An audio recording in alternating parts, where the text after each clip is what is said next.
Bonjour à tous et bienvenue dans ce 22e podcast SEO avec aujourd'hui une femme, après Marie Pourréron, Corinne Deleneur, tout ça. J'accueille Alina Petrova. Salut Alina.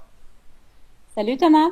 Alors Alina, tu es responsable éditorial chez SEMrush. Tu m'as invité il y a bien un mois maintenant, un mois et demi sur le blog SEMrush pour parler de maillage interne. Et donc on s'est rencontrés notamment à Que du Web, on a discuté pas mal d'SEMrush, de son avenir, etc. Du coup, bon, je t'ai présenté rapidement, mais qu'est-ce que tu peux nous dire sur toi? Qu'est-ce que tu fais? D'où tu viens? Quel profil tu as? D'accord, bon. Je m'appelle Alina, je vis à Saint-Pétersbourg, en Russie. Voilà, donc je suis responsable éditorial web chez Semrush depuis à peu près 7 mois. Pour parler un peu de moi, ma formation n'est liée en fait ni au SEO ni au web marketing. J'ai fait mon master en didactique de langue. Mais j'ai toujours été passionnée par la rédaction de contenu. Quand j'étais étudiante, j'ai fait de la traduction et de la rédaction de contenu. Donc, j'ai traduit et j'ai rédigé des textes pour des sites web. Et après, il y avait aussi un autre domaine qui m'intéressait beaucoup, c'est l'enseignement de langue et Mhm. surtout l'e-learning. C'est l'enseignement et l'apprentissage de langue en ligne. Et à la fin de mes études, j'avais un petit projet personnel. Je voulais créer un site pour l'apprentissage de langue. Et donc, j'ai commencé à me renseigner comment créer, comment lancer un site web. Voilà, et c'est à ce moment-là que j'ai commencé à découvrir le monde mystérieux du SEO. Le monde nébuleux, parce que ouais, c'est vrai que c'est un monde un peu à part que tout le monde ne connaît pas, hein. Moi, à chaque fois que je pose la question, ouais, qu'est-ce que tu connais le SEO? Bah, les gens ils me disent non, c'est quoi? Les gens ils pensent que c'est être numéro un sur Google. Alors oui, il y a une part de vérité, mais c'est pas que ça malheureusement. On nous prend pour des magiciens encore, c'est assez drôle. C'est le côté obscur des moteurs de recherche. Ok. Et du coup, ce projet de e-learning, il a pas vu le jour pour l'instant, mais tu comptes le faire à quel horizon? Horizon 2017, 2018, 2030? Je sais pas, écoute, j'ai beaucoup de travail. Donc, je travaille pour Semrush, j'ai beaucoup de travail pour le moment, mais j'essaye toujours, hein, donc, ça avance peu à peu. Ben, j'espère que peut-être dans un an, dans 2 ans, je vais quand même je vais lancer. Commencer, ouais.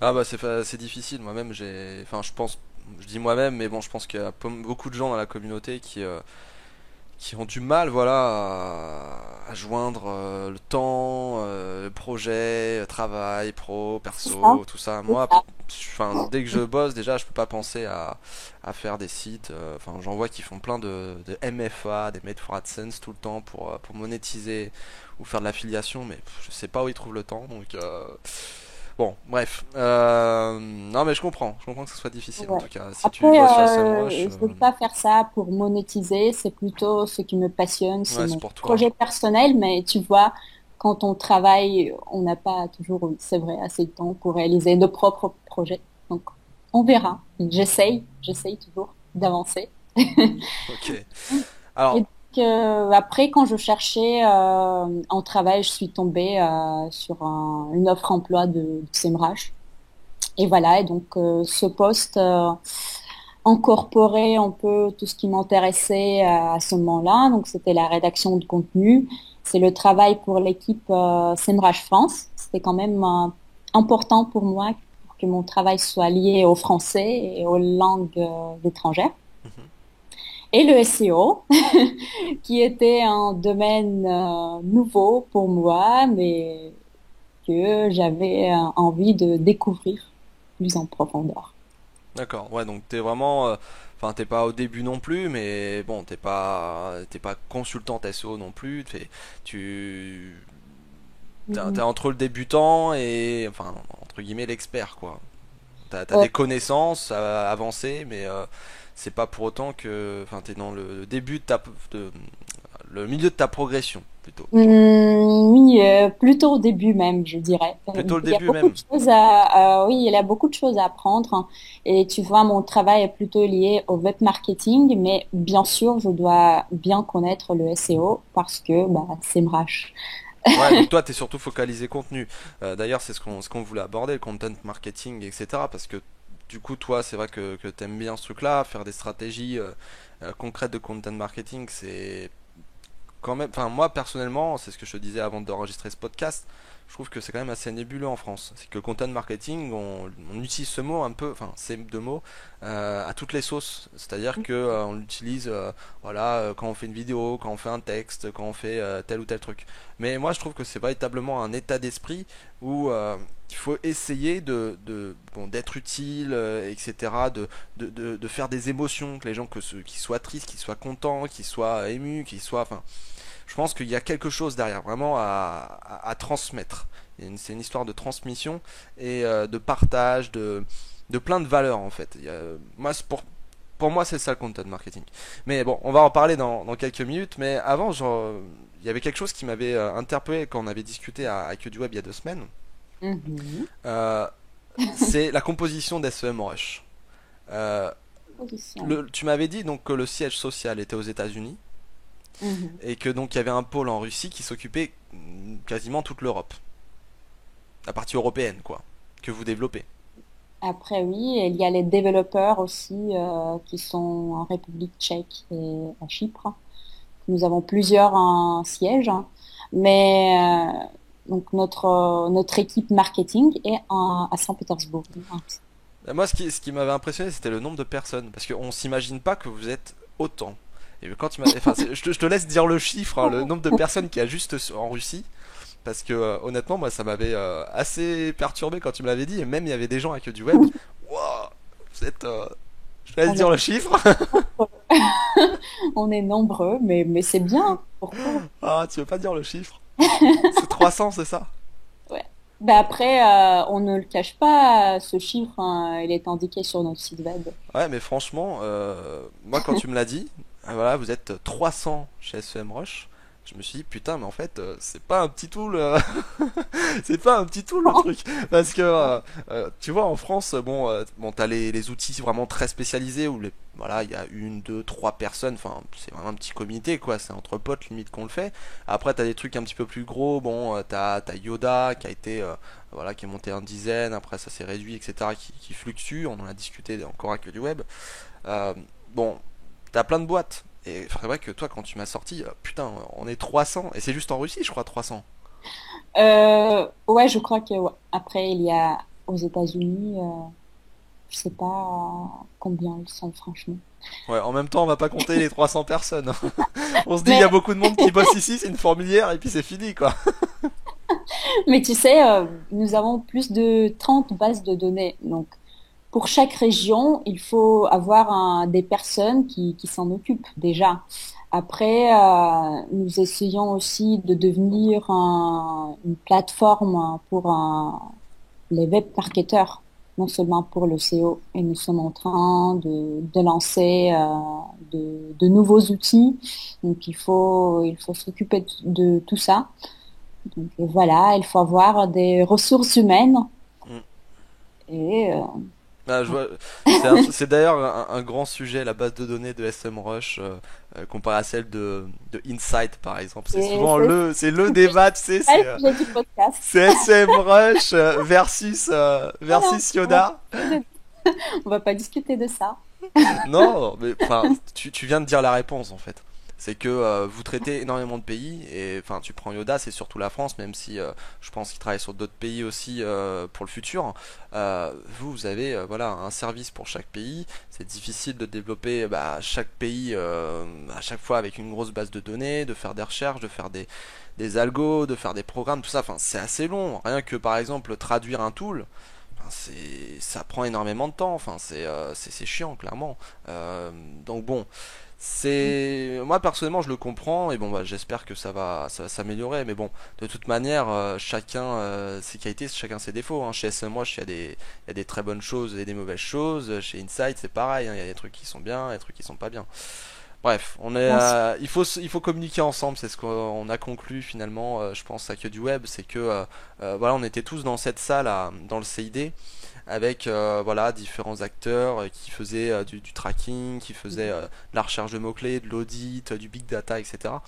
Et finalement, si on communique tous ensemble, bah, on arrive à avancer tous ensemble et à prendre bah, chacun nos parts de marché, à avoir notre marché et finalement de tous.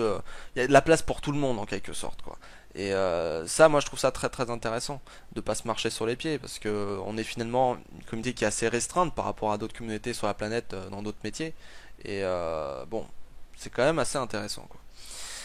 Bon, du coup, parlons peu, parlons bien. On a parlé il y a quelques minutes de content marketing. C'est ce qui te botte quand même pas mal. Euh, pour toi, c'est quoi le content marketing? Et c'est quoi une bonne stratégie de content marketing? Alors, donc le content marketing, c'est le processus en fait de création et de distribution des contenus, mais des contenus qui sont utiles et qui engagent ton audience. Donc en fait, aujourd'hui sur le web, il y a une multitude de contenus gratuits auxquels on peut accéder à tout moment. Et donc les consommateurs sur Internet, ils ont la possibilité de choisir et ils deviennent de plus en plus exigeants. Donc, et quand ils surfent sur Internet, quand ils arrivent sur un site web, ils ne veulent surtout pas qu'on leur impose quelque chose et qu'on les embête avec des contenus publicitaires qui n'ont aucune valeur pour eux et qui sont conçus pour faire quoi? Pour les faire acheter un produit Hmm. et les faire dépenser leur argent. Donc c'est pour ça en fait que le marketing traditionnel il ne marche plus aujourd'hui. Donc et, de plus en plus d'entreprises utilisent le content marketing qui consiste à créer des contenus utiles avec valeur ajoutée et qui engagent les consommateurs, qui leur Fina- apportent quelque chose. Finalement, pour toi, c'est, enfin, la publicité, c'est très agressif. On propose des choses, etc. Et puis, bah, on essaye que les gens cliquent dessus ou que les gens la voient pour ensuite acheter. Pour toi, le content marketing, en fait, c'est une méthode un peu plus douce, finalement, pour que l'utilisateur déjà ait des informations et peut-être, je sais pas, un jeu, une application, une vidéo, quelque chose qui va être utile pour lui, quoi. Ouais. Et après, éventuellement, on va lui vendre quelque chose, mais de manière plus subtile. Mais c'est lui qui va venir vers nous un jour en fait. C'est ça l'objectif.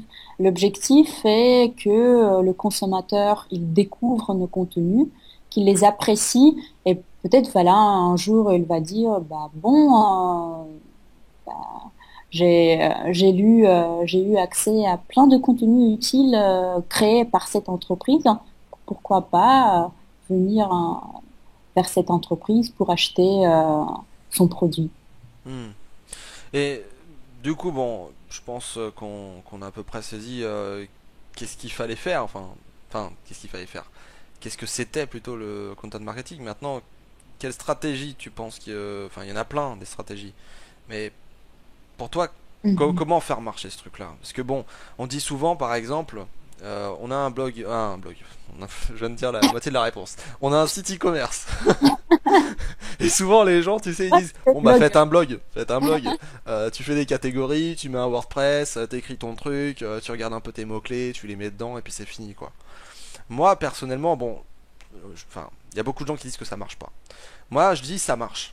Ça marche parce que bah voilà, chaque contenu, voilà, si tu passes du temps dessus, que tu te rends utile, que tu connais ton métier, que tu essayes de donner toutes les clés en main pour comprendre le sujet, bah pour moi, en quelque sorte, c'est un très bon contenu. Le truc, il va se positionner, si tu as un minimum de liens, un minimum de technique et tout.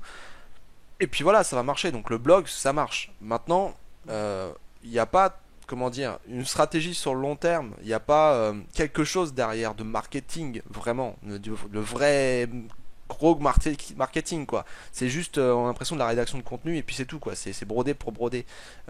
Pour moi, il faut faire quelque chose derrière. Il y a vraiment un état d'esprit à mettre dans son contenu, dans ses contenus, dans toute l'arborescence de ses contenus sur un site ou même sur d'autres sites, parce qu'aujourd'hui on peut faire des trucs à l'extérieur d'un autre site. Mais de ce fait-là, toi, tu conseillerais de faire quoi? Par exemple pour, je sais pas moi, une boutique en ligne. Demain, t'as un client qui arrive, voilà, j'ai une boutique en ligne, etc. Ça a du mal à décoller, j'aimerais développer tout ce qui est l'éditorial, tout ça. Qu'est-ce que vous me proposez? Toi, tu proposes de content marketing, tu proposes quoi comme stratégie? Alors oui, je propose en fait de faire une stratégie bien élaborée. Donc après, ça dépend de l'entreprise, mais il y a quelques étapes quand même à suivre dans toute stratégie de content marketing. Donc tout d'abord, ce qu'il faut faire, il faut déterminer ses objectifs. C'est très important. Donc, il faut déterminer les objectifs de l'entreprise en général, donc où on va et à quel résultat on veut arriver, et aussi des objectifs plus précis par rapport au contenu qu'on veut créer. Donc, qu'est-ce qu'on veut faire? On veut attirer du trafic, on veut générer des leads par ce contenu, ou bien on veut tout simplement améliorer euh, sa visibilité, se faire connaître. Hmm. Pour différents objectifs, on va créer différents types de contenus et aussi les objectifs de l'entreprise aussi, c'est très important pour en voir une- comment dire, euh, Tu veux jouer sur plusieurs leviers, c'est-à-dire à partir d'un ou plusieurs contenus, tu vas pas faire que du SEO à te positionner, tu vas aussi par exemple augmenter ta base mail si tu mets un truc de newsletter ou un contact. Ça peut être par exemple un livre blanc, notamment on dit il faut mettre le mail pour télécharger un livre blanc. Ça peut être un truc comme ça, ou ça peut être je sais pas, améliorer les ventes de manière générale, c'est-à-dire tu vas donner confiance, donner de la confiance, les gens ils vont être en confiance et ils vont pouvoir comprendre que le produit qu'on vend nous, l'offre qu'on a, c'est le meilleur produit et nous on a une entreprise qui connaît son sujet, donc du coup la personne sera en plus en capacité de commander. c'est ça. Et il faut penser aussi à l'idée qui sera en fait véhiculée derrière tous ces contenus et à l'image de marque, parce qu'aujourd'hui en fait les entreprises ne vendent plus tout simplement des produits, des services. Ils racontent une histoire. Et ici Ça on me fait parle, rire ce mot là, non mais je le vois arriver là, le storytelling. voilà, c'est ça, c'est un autre sujet, mais ça doit, oui, ça doit forcément faire partie du content marketing, de la stratégie de content marketing. C'est très important. C'est très Donc important c'est de parce l'humain que, finalement. ouais, C'est tout ce qui est humain, essayer de renouer le dialogue en quelque sorte, parce que bon, il y a toujours eu ce dialogue très commerçant, je te vends des choses, je te vends des choses, je te vends des choses, et puis derrière, moi j'ai un exactement, problème, j'ai une frustration, ah, qu'est-ce que je fais? Ça marche exactement. plus trop, aujourd'hui il faut essayer de converser ensemble, il faut essayer de faire un truc, il faut faire plus qu'un quoi. On est là pour s'entraider, on est là pour que tout le monde trouve son compte quoi, en quelque sorte. Voilà, et le storytelling, c'est ça, c'est l'humanisation de la marque. En fait, on doit humaniser notre marque parce que, oui, on est sur Internet, on ne voit pas nos consommateurs comme ça en direct, mais il faut toujours se rappeler qu'on travaille avec les humains, avec les personnes qui sont derrière leurs écrans. Voilà. On est tous égaux, hein, l'égalité, que ce soit homme-femme, c'est bien de le rappeler d'ailleurs, hein, notamment. Non, mais c'est vrai parce que bon, euh, voilà, je pense, faut autant le dire, hein, parce qu'il y en a qui étaient pas là, mais moi j'ai apprécié énormément. Je crois que c'était le discours de Sylvain au début de la journée, la première journée, qui disait en gros, voilà, les femmes, elles ont du mal à monter sur scène, elles ont du mal à se mettre en avant, parce que bon, il y a une part de timidité, mais je veux dire, moi-même, hein, je suis timide, donc je pense pas que c'est vraiment la timidité. Je pense que c'est le fait aussi d'être une femme. Alors, je vais pas faire mon côté trop féministe non plus, etc., même si je le suis plus ou moins. Mais c'est vrai que on critique beaucoup plus les femmes, par exemple, si elles se plantent en conférence plutôt qu'un homme, quoi. Et ça nous aide pas à remonter. Enfin, ça vous aide pas parce que je suis pas une femme, hein, mais ça c'est autre chose. D'accord. Enfin, je trouvais Oui, ça très intéressant de mettre en avant le fait qu'il fallait encourager, qu'il fallait applaudir, qu'il fallait dire aussi, voilà, que les femmes, voilà, c'est des personnes qui sont intelligentes, qui sont égales aux hommes et qui, franchement, euh, quand même. enfin, moi, je travaille avec pas mal de femmes. Des clientes, etc., qui sont dans le domaine du design, un peu du SEO et tout. De manière générale, je trouve qu'elles sont beaucoup plus méticuleuses, elles sont perfectionnistes. Et moi, bon, du coup, je fais beaucoup de trucs propres, j'ai le souci du détail. Donc, c'est vrai que je Mhm. m'entends bien avec ces personnes-là. Donc, voilà, c'était bon de me rappeler, c'était la minute féministe. Ah, ah oui, oui, c'est vrai, ça fait peur, oui, parfois, parce qu'il y a des préjugés, par rapport aux femmes, ça existe dans notre Ouais, société. c'est comme ça. Enfin bref, c'est pas le sujet. Je pense qu'on va pas saouler les gens avec ça. Je pense qu'on a fait Bon, passer le message.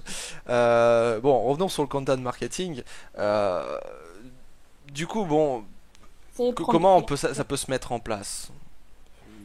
Pas forcément que dans la boutique hein, dont j'ai parlé juste avant, mais de manière générale, qu'est-ce qu'il faudrait faire? Il faut penser donc à la demande, aux utilisateurs de ce qu'ils veulent, fixer des objectifs, t'en as parlé, à long terme, à court terme, etc. Mais qu'est-ce qu'on met dans le contenu? C'est que du texte? C'est des images? Qu'est-ce que c'est? Comment on le fait le contenu? Euh, mais en fait, il y a encore une chose importante à dire, donc déterminer les objectifs et après aussi déterminer notre audience. Ce qu'il faut faire, bien déterminer notre audience. Et c'est en fonction de ça aussi qu'on va décider quel format, quel ton, quel style on va choisir. Donc il faut comprendre qui sont les personnes qui nous intéressent. Donc quel est leur âge, Là, quels c'est sont le boulot des personas, quoi, clairement, les bailleurs personas. exactement, c'est ça. Donc quelles sont leurs activités, leurs besoins. Euh, bah et voilà. Donc en fonction de ça, on va déterminer notre format parce qu'on va pas parler de la même façon euh, on va pas s'adresser de la même façon aux jeunes de 18 et 20 ans et par exemple aux entrepreneurs ou aux managers dans de grandes entreprises. Bah, ouais, ça j'ai déjà plutôt vu. C'est clair que quand on s'adresse à des professionnels, des entreprises, bon, généralement déjà il y a le vouvoiement. Le vouvoiement avec tout ce qui est bah, les formules de politesse, essayer d'être sérieux, essayer d'être une forme de leader en quelque sorte, de manager, de voilà, je dis des choses, tu m'écoutes, là on parle business, en gros, c'est sérieux. Tandis que chez les jeunes, moi par exemple, il y a quelques années, même si c'est une époque un peu obscure, parce que genre je communique pas trop dessus, disons. Mais bon, j'ai aidé à tout un réseau pour les jeunes, notamment les jeux vidéo, les choses comme ça, avec plus d'une trentaine de sites. Et bah, à cette époque, c'était du tutoiement, faut se rapprocher des gens, donc dans les forums, par les contenus, mais aussi des trucs assez simples, parce que mine de rien, quand on a affaire à un gamin de 10 ans en face qui va sur internet, qui arrive via un moteur de recherche, et il tape un besoin qui est très très simple, mais il faut lui répondre simplement, sinon il va pas comprendre. Si on est corporate, si on est professionnel, qu'on commence à utiliser des mots, on sait pas ce que ça veut dire, le gamin de 10 ans il va fuir, il va pas comprendre. Oui, Et bon, l'idée c'est pas non plus de trop formater les gens, mais c'est important ouais, de définir les cibles déjà sur l'âge. Et puis bah après bah il y a plein de choses en parallèle. Hein. c'est T'as ça, raison. justement. Et tu as raison, oui, il faut aussi s'adapter au langage, au niveau du langage, c'est aussi très important. Et après aussi, c'est comme ça qu'on va choisir aussi les sujets, les thématiques pour nos contenus en fonction des besoins de notre audience, de notre public. Voilà, on va essayer en fait de leur apporter par nos contenus une solution à des problèmes bien précis. Donc, le contenu, il doit toujours apporter quelque chose dans le content marketing. Soit c'est une solution à un problème, soit je sais pas, ça peut être, on peut parler des actualités, de quelque chose qui intéresse notre audience. On peut proposer des conseils pratiques, des listes d'outils, je sais pas, des astuces. Donc, Ça peut être des checklists, ça peut être des tutoriels, ça peut être souvent, les 10 meilleurs, c'est les fameux top là, les top 20 et top 50 des meilleurs référenceurs par exemple. voilà. Comme ça je l'ai placé, c'est bien, je devais le placer, c'est cool. Liste. Bon, et voilà, donc il faut que ce soit quelque chose avec de la valeur, avec valeur ajoutée, en tout cas. Et donc voilà, et après on crée des contenus et après il est très important aussi de les faire connaître Ah bah et ça. de distribuer nos contenus. Donc, voilà. Et Et, comment tu t'y prends toi par exemple pour voilà un projet, t'as les contenus, t'as étudié les besoins, les personas tu les as fait, et tout ça. Puis t'as toute ton arborescence. D'ailleurs des trucs comme le cocon sémantique notamment, c'est vachement basé sur ça.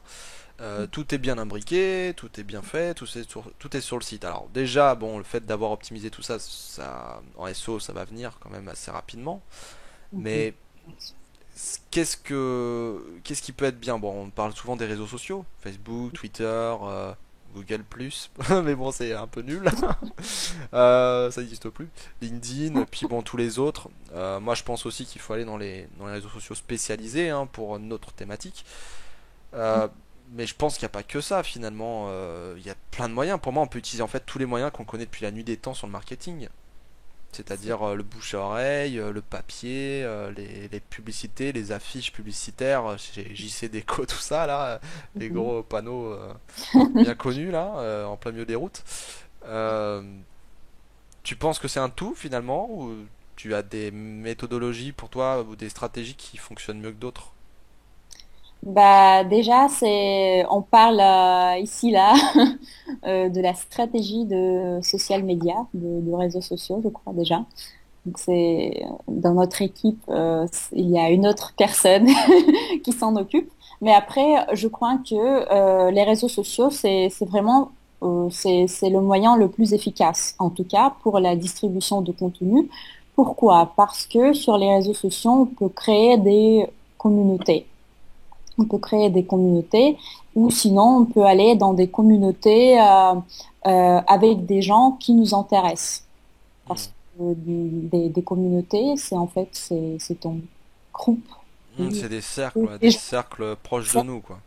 oui, avec des intérêts, des besoins communs.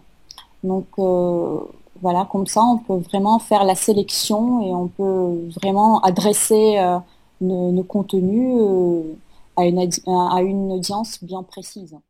Alors, Alina, on a parlé bon, de tout ce qui était stratégie, content marketing, etc. Niveau format de contenu, qu'est-ce qui marche le plus? Qu'est-ce qui est peut-être intéressant de travailler? Parce qu'on parle souvent de tout ce qui est texte. Enfin, on rédige un texte à partir souvent d'un mot-clé, etc. Moi, j'aime bien me dire, bon, il faut déjà un texte avec des images, essayer d'illustrer, etc. Mais est-ce qu'on peut aller plus loin? Bien sûr, hein, on peut et je crois qu'il faut aller plus loin. Bah déjà, il faut utiliser le visuel. C'est très important parce que le visuel accroche le regard et cela attire plus d'attention. Donc, il faut toujours essayer d'accompagner le texte par le visuel, hein, des images. Et aussi, il faut utiliser la vidéo parce qu'aujourd'hui, il y a beaucoup de gens qui n'aiment pas lire. qui préfèrent regarder la vidéo. Donc pour ne pas perdre cette audience, il faut faire des contenus vidéo aussi. Après, il y a d'autres formats, comme par exemple des contenus interactifs, des applications. On peut interagir avec la personne, par exemple, elle consulte l'application et elle fait des choix et en fonction de ses choix, on lui propose d'autres contenus. Comme par exemple, je me rappelle plus c'était quelle compagnie euh, d'avion qui a proposé euh, un voyage interactif en ligne. Donc, Je sais plus, mais bon, ça se fait de temps en temps. Je sais aussi qu'il y avait Bedi Kassa qui avait fait un truc comme ça avec une map. Puis ils avaient mis à différents endroits du monde des sites touristiques très très connus. Puis ils faisaient mhm. gagner en fait des chambres chez l'habitant, des voyages à gagner un peu partout. Enfin, je pense que oui, effectivement, ça rentre là-dedans. Ça peut passer par des jeux concours, ça peut passer par de l'interactivité, voilà, utilisateur machine, utilisateur application, sans parler d'application forcément smartphone, hein, d'ailleurs. Hein, ça peut être une application web ou une espèce de, un truc en Java, un jeu, enfin ça peut être tout et n'importe quoi. Ça peut être des jeux, ça peut être aussi des quiz. C'est aussi des contenus très efficaces qui peuvent attirer beaucoup de publics aussi ciblés parce qu'on a un sujet de quiz et après c'est aussi c'est très amusant aussi de jouer, de gagner quelque chose. Donc, Vous en avez fait un, je crois, chez SM Rush d'ailleurs, avec un ouais, petit quiz là de 4 questions sur le foot, un truc comme ça, non? on le fait de temps en temps et on essaie aussi de s'adapter, de nous adapter aux événements. Donc, on essaye aussi de produire des contenus adaptés aux événements qui se passent dans le monde. Donc le foot, ça peut être je sais pas, une fête, n'importe quel autre événement qui Ouais, est. ça peut même être des trucs Noël, Halloween, enfin ça, faut récupérer tout ce qui, déjà toutes les dates qui se répètent chaque année, hein, les saisonnalités et choses comme ça, pour déjà être sûr d'avoir quelque chose en face, hein, la fête des mères, la fête des pères, Noël, tous ces trucs-là, il y a quand même pas mal de choses à faire. Après, peut-être qu'il faut aussi, alors tu avais dit qu'il fallait penser à la demande, euh, penser à la demande, penser à l'utilisateur, qu'est-ce qu'il veut, comment on peut être utile, pour comment on peut donner toutes les clés en main. Mais finalement, ça va beaucoup plus loin que ça. Parce que euh, être utile, c'est une chose, la personne peut avoir une info, sa réponse, etc. Mais un jeu, finalement, c'est plutôt pour passer le temps.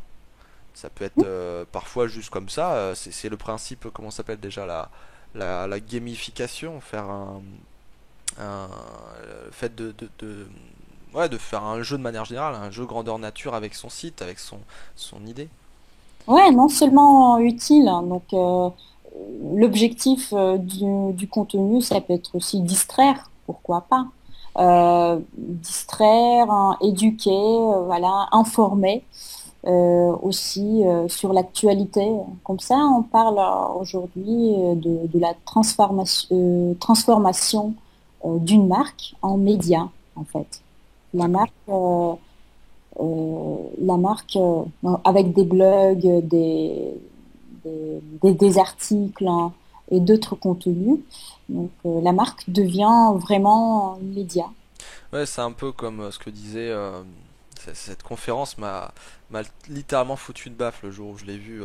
C'était sur YouTube, hein, c'était pas en live, mais c'est une conférence toujours du même d'ailleurs, Laurent Pourly, qui avait que veux-tu? Il en a fait des choses. Il monopolise tout, il inonde tout. C'est sa stratégie. Ouais. Bref, Star SEO, donc c'est ça. c'est normal. Laurent Borelli avec sa vidéo sur le content marketing, franchement, c'est une des meilleures vidéos que j'ai vues, hein. Elle est très simple finalement, mais il parlait de Red Bull notamment. Ouais, Et Red Bull, tu vois, c'est le sport extrême. T'as des trucs de VTT, t'as le mec qui va tout en haut de la truc qui se on fait aime relayer bien. par toutes les télévisions, puis dessus sur le casque, t'as quoi? Red Bull, une boisson énergisante que personne n'achète, limite parfois. Enfin, moi perso, tu vois, je connais Red Bull, mais j'en bois jamais, quoi. c'est surtout pour le sport que je la connais cette marque. Et elle reste dans ma tête parce que je la signe à beaucoup de compétitions sportives.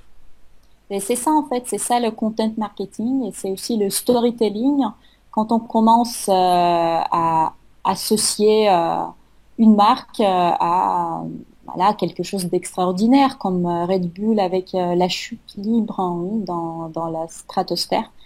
C'est un parachutiste autrichien oui, qui a fait ça. Et après oui, c'est vrai, quand on regarde des vidéos comme ça, oui, et on commence vraiment à avoir envie de faire partie de cet univers, de l'univers de cette marque. Ah bah c'est clair, hein. Moi le jour où ça s'est passé, bah justement c'était dans cette période un peu obscure, toujours, où on était tous sur Mumble ou TeamSpeak, un truc comme ça. Donc pour ceux qui savent pas, c'est un espèce d'IRC. Mais bon, IRC, vous allez peut-être pas parler à grand monde non plus.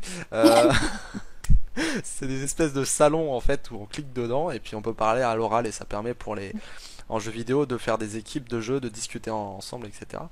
Et un peu comme sur Skype, mais avec plein de salons, on peut être 150, 200, 300, 500, 1000 dessus. C'est assez drôle.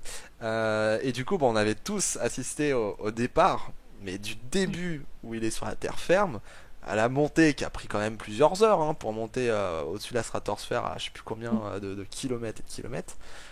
Et puis à la chute, je l'ai vu à la télé, je me rappelle à l'époque c'était BFM TV, où le mec on voyait avec un tout petit télescope, un truc comme ça, et puis hop après les vidéos, enfin c'était quand même assez fou. Puis la belle terre bleue, enfin ça nous a captivé quand même pendant des heures, et puis pendant toutes ces heures-là, mine de rien, bah, il y avait le logo Red Bull sur le casque du gars quoi. Donc Oui, c'est impressionnant. Et voilà, maintenant tu associes Red Bull à ça, quoi. ce qui est marrant, c'est que en plus ça touche toutes les générations. Par exemple, il y a des gens, par exemple dans ma famille, je leur parle de Red Bull, je sais qu'ils en boivent pas, je sais qu'ils s'en foutent de la marque, hein, clairement, ils en ont rien à faire.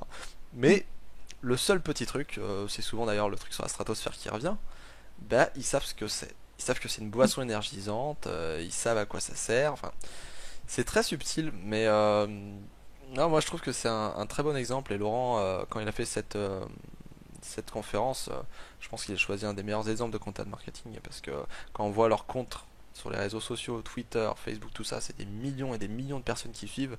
Et je suis pas sûr qu'ils aient autant de ventes. Je pense que les gens ils veulent surtout voir des belles images, des belles vidéos, des beaux événements, des beaux sports, des trucs comme ça. Exactement, exactement. On ne surfe pas sur Internet. Dans la majorité des cas, on surfe sur Internet, voilà, pour se distraire, pour trouver des informations, pour se renseigner, pour apprendre, et pas pour acheter des produits. Donc, et voilà, c'est ça le content marketing. Il faut apporter quelque chose d'utilisateur. Et c'est sûr, si on fait des contenus de qualité, c'est sûr qu'ils vont apprécier ça. Et après, c'est eux qui vont venir vers l'entreprise et pas l'entreprise qui va Et vers eux.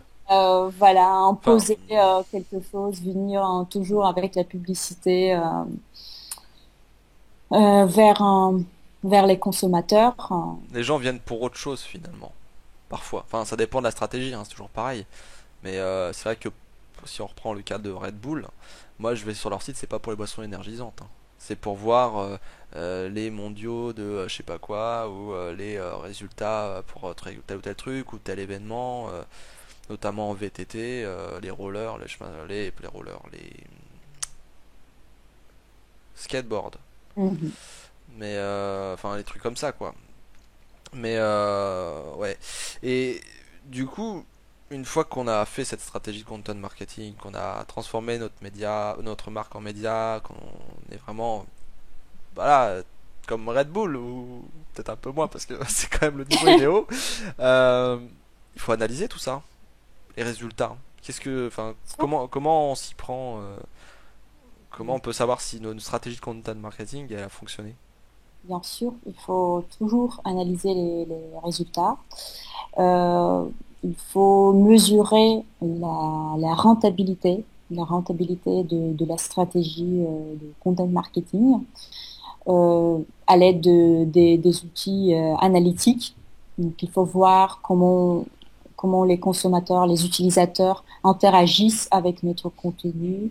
Donc, qu'est-ce que cela nous apporte? Est-ce que ça nous a permis à atteindre nos objectifs? Et sinon, il ne faut aussi avoir peur hein, d'expérimenter, d'essayer toujours quelque chose de nouveau. Et il ne faut pas avoir peur hein, de faire des erreurs parce que bah, c'est comme ça qu'on s'améliore et qu'on évolue. Hmm. Il faut analyser et après prendre des mesures pour améliorer notre contenu et notre stratégie de content marketing. C'est faire l'évolution de la campagne, quoi. Clairement, se remettre toujours en question pour toujours avancer, évoluer dans le bon sens. Exactement. Pour toi, le ciblage, il est vraiment intéressant, quoi. Il est plus simple. C'est très important le ciblage à mon avis, parce qu'après, si on distribue ce contenu parmi les gens qui ne s'intéressent pas à ça, ben, ça ne sert à rien. Ça ne sert à rien. Donc il faut bien choisir euh, où distribuer, où et comment distribuer son contenu. D'accord, ok. Et du coup, bon, c'est une question un peu comme ça, une question point de vue en quelque sorte. Mais nous, on connaît beaucoup Google, donc c'est vrai qu'on va essayer de maximiser le SEO, d'être bien vu de ce moteur-là. Toi, t'habites en Russie pour le coup, et il y a un gros moteur aussi là-bas qui s'appelle Yandex, et dont on n'entend pas beaucoup parler en France, mine de rien. Bon, on sait que c'est des bonnes parts de marché en Russie et dans toutes ces régions-là, parce que c'est le cyrillique, c'est ça, ça s'appelle? Je sais plus, un truc comme ça, les C'est ça. lettres, ouais, Donc, c'est mieux géré, etc. Euh, Toi, si tu, enfin, je sais que tu utilises Google puisque forcément tu travailles avec Filiale France, etc. Et puis bon, tu aimes bien les langues, l'e-learning, tout ça. Mais Yandex, pour toi, tu le vois comment? Enfin, ceux qui l'utilisent, ils l'utilisent comment? Différent de nous avec Google ou Yandex propose pas les mêmes choses? Enfin, moi personnellement, Yandex, je connais pas du tout quoi. Donc, qu'est-ce que tu peux me dire sur ce moteur? Toi, c'est quelle vision t'as de ce moteur? oui, je crois que il y a beaucoup de gens en Russie qui utilisent Yandex parce que c'est plus adapté à notre réalité, disons, à notre langue aussi. Moi, personnellement, j'utilise Google. Pourquoi? Parce que je travaille avec plusieurs langues. Donc, pour moi, Google, c'est mieux que Yandex parce que Yandex est orienté euh, vers la langue russe plutôt. Mais Mhm. c'est vrai qu'il y a beaucoup de. Même j'ai une amie qui a un site web. Et donc moi, quand j'ai commencé à travailler chez SEMrush, j'ai été en train d'apprendre hein, comment utiliser SEMrush et tout ça, et j'avais besoin de m'entraîner un peu. Et voilà, je lui ai proposé de voilà d'analyser son site dans SEMrush sur Google. Il a dit, ah bon, sur Google? Bah, j'ai, ah, c'est vrai, j'ai pas vu comment mon site est positionné sur Google, en fait. Et là, j'ai compris qu'il y a vraiment des gens qui s'en foutent de Google parce qu'il y a Yandex et parce qu'il y a beaucoup de gens qui utilisent Yandex en Russie. Ah parce que c'est vrai que c'est intéressant, tu vois, notamment, je disais là dans oui, la dernière vidéo que j'ai fait sur le récapitulatif, le débriefing de que du web, que bah, justement Quant, moteur français, donc moi je l'ai essayé en live, etc. J'ai discuté avec l'équipe, tout ça, et c'est vrai que par rapport à plusieurs recherches que vous avez fait auparavant, je trouve que c'est beaucoup plus clair, c'est beaucoup plus pertinent en termes de résultats. Et même ils ajoutent la musique, tout ça. Enfin, je trouve qu'il y a quand même de l'innovation. Et bon, Google, moi déjà, ce qui me gêne, c'est que je trouve qu'il grossit trop. Hein. C'est plus, enfin, Google, d'ailleurs, c'est une filiale de Alphabet, le gros mastodonte là, comme on dirait. Bah, pour moi, il a beaucoup trop de pouvoir. Et si tu veux, quand je pense que dans d'autres pays, euh, comme la Russie où il y a Yandex, ou par exemple en Chine où il y a Baidu. C'est ça. Bah, je me dis, même aux États-Unis d'ailleurs, ça vient des États-Unis, Google, et ils Mm. ont moins de parts de marché, enfin ils prennent moins de parts de marché qu'ici en France. En France c'est 90, 95, aux États-Unis c'est 60, 65, enfin ça fluctue, mais il y a Bing qui prend de la place, Yahoo prend de la place, enfin il y en a d'autres qui prennent de la place quand même. Et bah, justement, je me dis, est-ce que c'est possible d'avoir une autre vision des choses, comme chez Yandex, comme chez Baidu, comme chez Bing, comme chez Quant, etc., pour peut-être contrecarrer un petit peu Google et essayer de le remettre un peu à sa place, de dire voilà, t'es pas tout seul l'ami, ok, t'as des bons résultats, ok, t'as des grosses entreprises, t'as beaucoup d'argent, mais nous on a de l'innovation, on a des choses qu'on veut protéger, genre la confidentialité, le fait de pas être traqué, tout ça, enfin c'est pour moi très très important parce qu'aujourd'hui, bah voilà, hein, tu vas dans history.google.com, t'as toutes tes requêtes, t'as tout ce que t'as dit bien avant que le micro soit démarré, qu'avant que la recherche soit démarrée. Mhm. T'entends bien avant tout ce qu'il dit, donc à mon avis, il doit enregistrer pas mal de choses aussi. Euh, où ça va tout ça? Moi, j'y connais rien. Plus que ça, en électronique, réseau, tout ça, data center, bon, où ça va quoi, tous ces trucs-là. Et justement, Yandex, c'était surtout l'objet de ma question. Ok, c'est bien pour la langue, pour les gens qui ont une langue russe, etc. Mais est-ce qu'il y a vraiment un état d'esprit d'utiliser Yandex en Russie? Tu vois? Est-ce il y a des démarches? Est-ce que c'est une entreprise comme Google qui est très grosse, très appréciée, mais en même temps derrière très monstrueuse, presque méchante? Je- J'espère que John Oui, Muller m'écoute pas, c'est oui. juste ça. Monstre, hein. Bon, oui, je crois que oui, c'est bien populaire, hein, Yandex en Russie, c'est bien populaire. Il y a beaucoup de gens qui l'utilisent. Après, oui, c'est une question très intéressante. Tu sais, moi, je l'utilise pas trop. Et peut-être, hein, oui, c'est une question très intéressante à étudier. Hmm. Peut-être que je vais écrire un article à ce sujet. Ouais, bah, Une bonne idée d'article. ça serait intéressant de savoir. Je crois qu'il y a un écho d'ailleurs, mais qui part, Mhm. donc ça va. Ouais, ça serait intéressant de voir ce que justement comment Yandex est, comment il a évolué dans le temps et quelles sont ses valeurs. Les valeurs pour moi c'est très important et voilà. Enfin, toi tu utilises Google, mais en Russie, est-ce que les gens sont vraiment accros à ce machin-là? Est-ce qu'ils sont tout le temps dessus? Est-ce que, enfin, Il y a des gens, oui, il y a des gens qui n'utilisent que ça, que Yandex. Après, il y a des gens qui préfèrent, comme moi, qui préfèrent Google, hein, je crois. Il y a des gens la majorité des gens, bien sûr, utilisent les deux. Mais c'est intéressant, oui, c'est intéressant les résultats sont aussi pertinents que sur Google par exemple. Oui, les résultats sont pertinents, mais les résultats sont pertinents aussi toujours par rapport à la langue russe, par rapport au contenu, aux sites qui sont en russe. Donc par rapport aux sites qui sont en en langues étrangères, hein, C'est moins hum, bon. c'est moins bon, je crois. En même temps, Yandex, bon, la stratégie internationale, je suis pas sûr qu'elle soit vraiment là finalement. Google, tu vois, il y a Google.com vraiment qui traite l'US, tout ça. Après, t'as Co UK, t'as FR, t'as le BE, t'as le CH, t'as etc. etc. quoi. Et je pense que ils ont des équipes, bah, un peu comme chez SEMrush d'ailleurs, je pense des équipes pour chaque pays, pour traiter, ça avance comme ça avance dans chaque pays. Parce que aux États-Unis, il y a beaucoup plus de fonctionnalités, il y a beaucoup plus de choses qui sortent qu'en France, par exemple. Même si ça évolue dans le même sens, etc. Mais encore que la communication, tout ça, elle est un peu bizarre chez Google. Il y a beaucoup d'innovation aux États-Unis, c'est vrai. Et aussi, pareil pour le content marketing, par exemple, cette notion prend son origine aux États-Unis. Donc, voilà. D'ailleurs, tiens, ça c'est une bonne question, le parallèle entre les États-Unis et la France. Tu sais, aux États-Unis, les contenus, les sites, etc., enfin, sont très agressifs parce qu'ils sont assez simples aux États-Unis. Donc, ils n'ont pas l'impression que c'est des sites de spam. Mais nous, quand on voit leur site, c'est tout de suite acheter, cash, machin. On a peur. Money back guarantee, tout ça là. Tous ces trucs. Enfin, Ouais, tu Ta sais, démarche sur le content marketing, du coup, je suppose qu'elle va changer. Tu peux pas t'adresser pareil aux États-Unis ou qu'en France. En France, donc, il faut être plus doux, je suppose.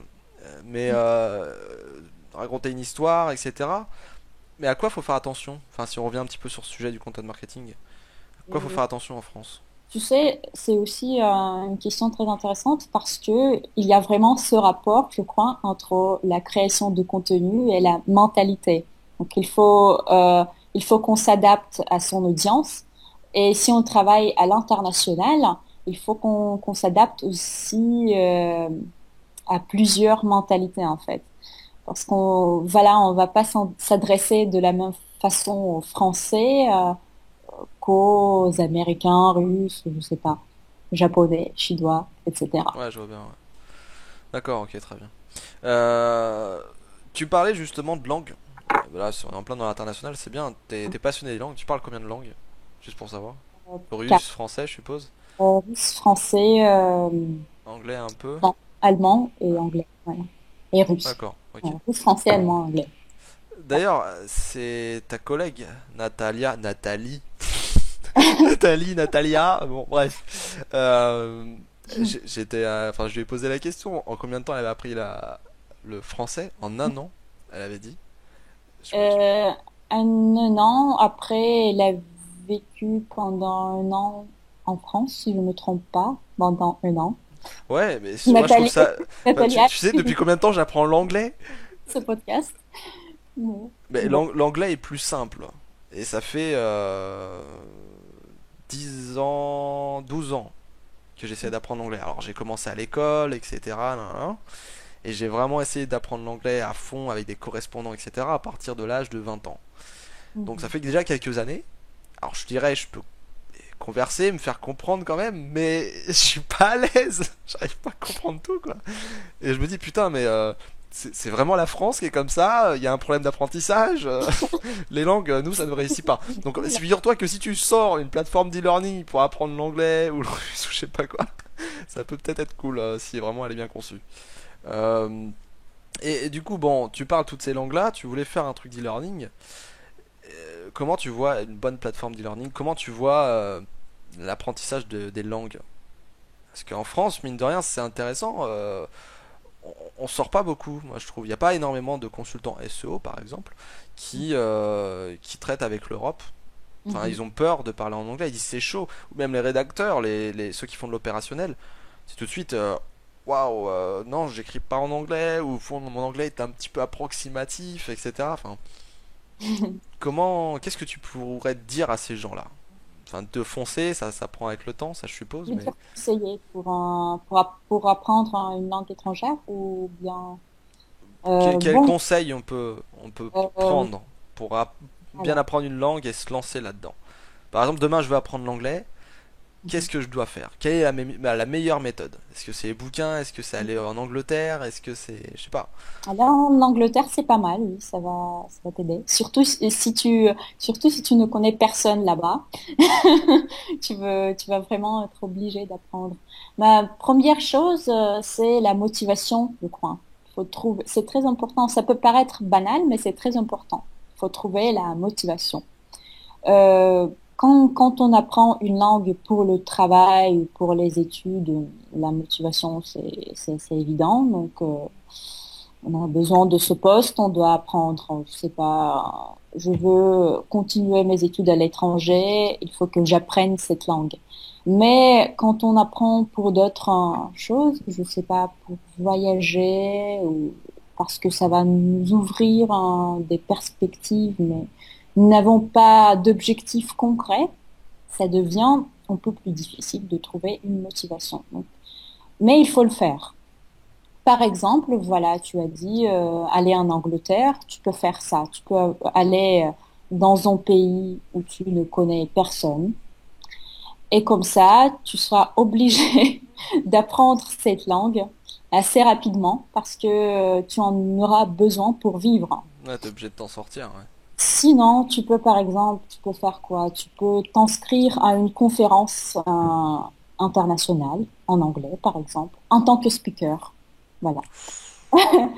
Mais oui, c'est dur, mais tu seras vraiment obligé d'apprendre l'anglais. Sinon, Personnellement, à que du web, on aurait dit de le faire en anglais, ou je sais pas, je serais allé à l'ESWAG pour présenter un truc.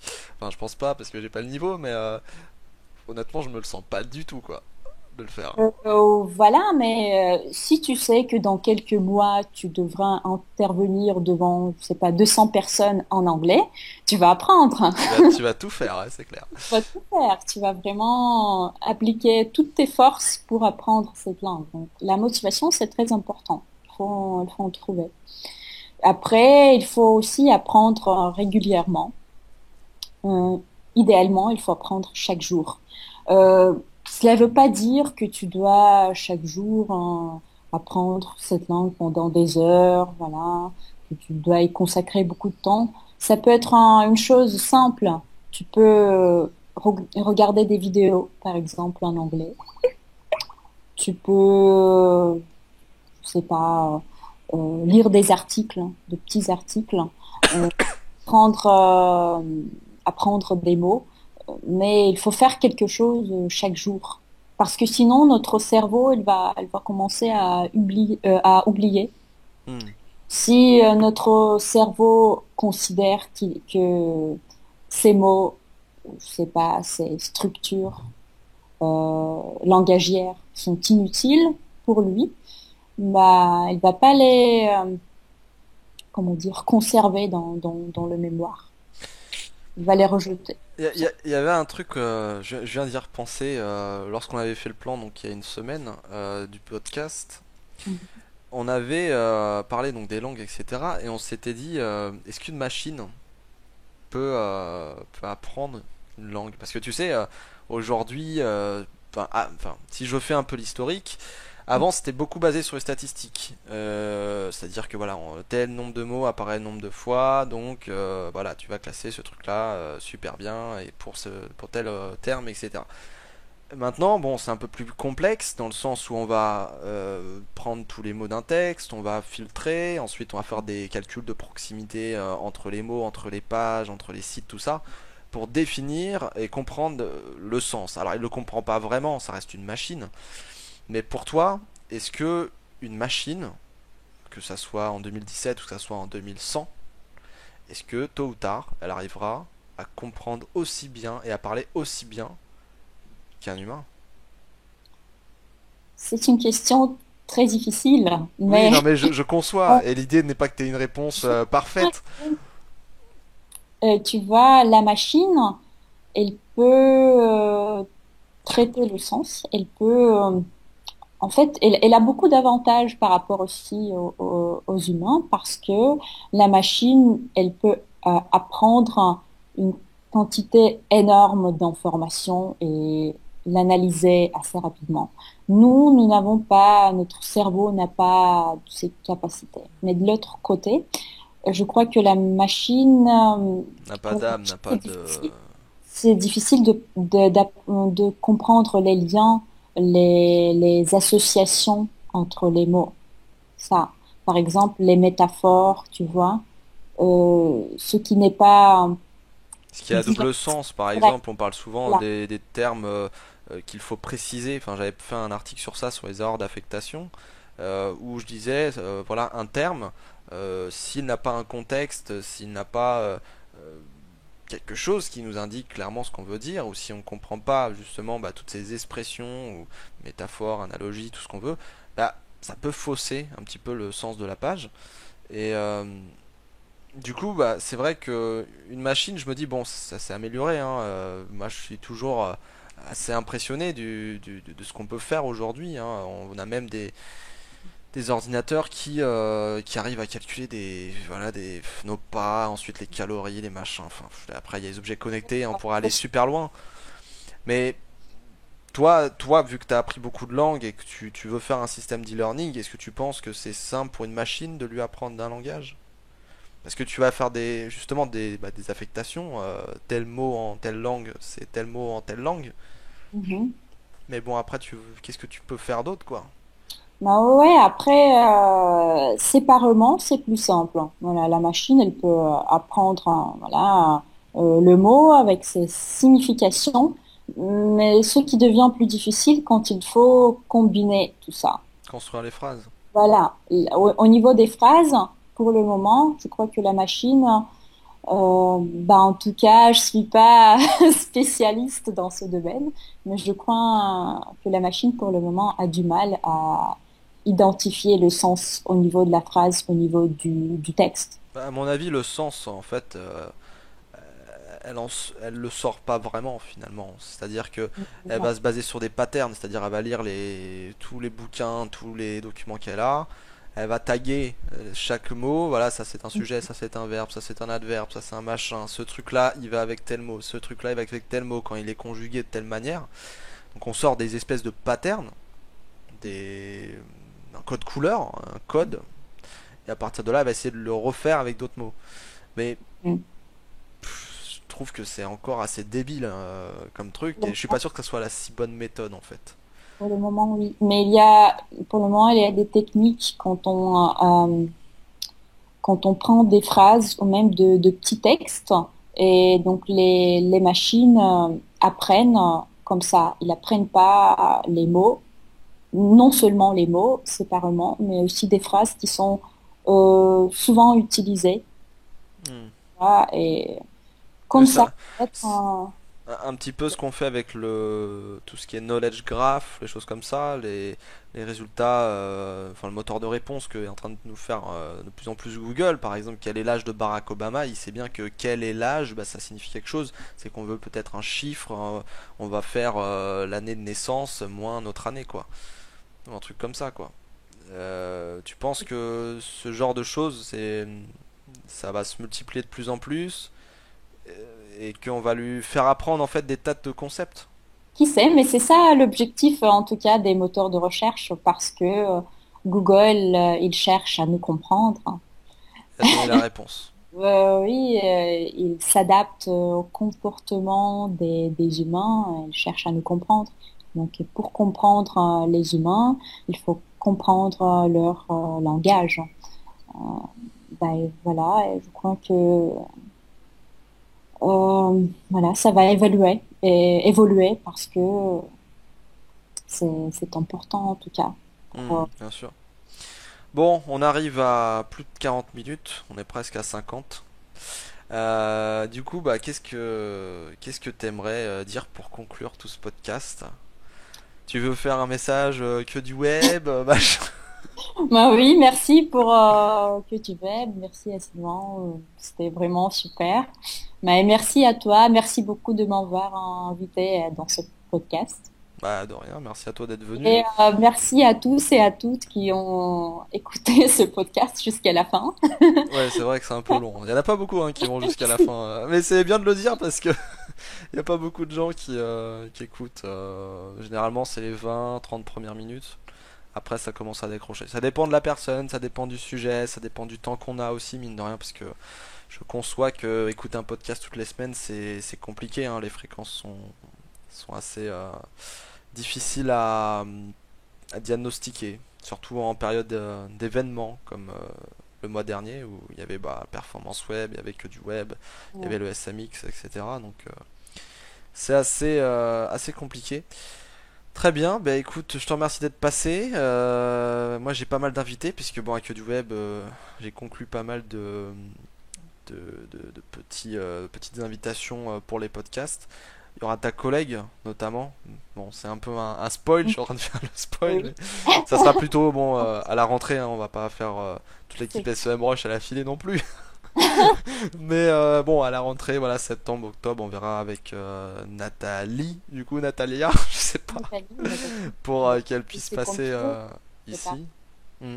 Et puis bon, il y a une petite surprise aussi pour les deux prochains. Alors, je sais pas si. Je vais pas dire le nom, mais je sens qu'il y en a qui vont être contents quand même de l'avoir. Donc, on va. On va taire le nom et puis on va juste faire patienter les gens pour la surprise. Ah, Bah c'est écoute, intriguant. c'est ça. Merci Alina d'être passée. Et puis Merci. bonne continuation chez SEMrush et dans tous tes projets. J'espère que ce projet d'e-learning bah, se fera. Voilà. Merci Thomas et à bientôt. À bientôt. Ciao ciao.